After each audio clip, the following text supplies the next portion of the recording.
Welcome to a day in my life as a marketing girly. Hoy! May pa-voice over yard. So, ayan. After mag-ayos, on my way to the office. So, early kami today dahil meron kaming event sa other branch.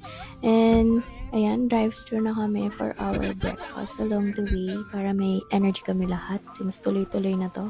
So, ayan, nakarating na kami and we're walking papunta dun sa office. So, here's my team.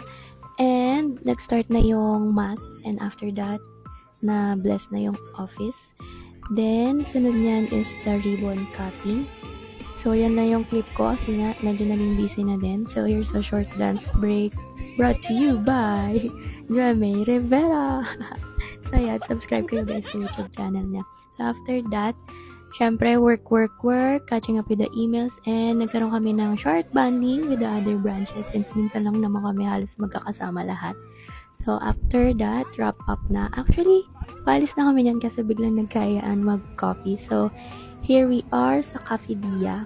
So, location nyo talaga is Dia Town Clark. Ayan, ito yung loob ng coffee shop. Actually, ang sarap yung coffee nila.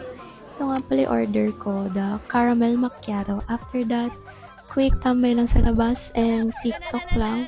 So, yan, since ayaw gumana nung sound sa phone ko, manual na lang. O, diba? So, ito nga guys yung labas. Ayan, diba? Punong-puno siya ng ilaw talaga sa labas pagdating ng gabi. Ayan, o, diba? Ayan, after nyan, nag-picture-picture lang kami and yep, it's time to go home. Bye!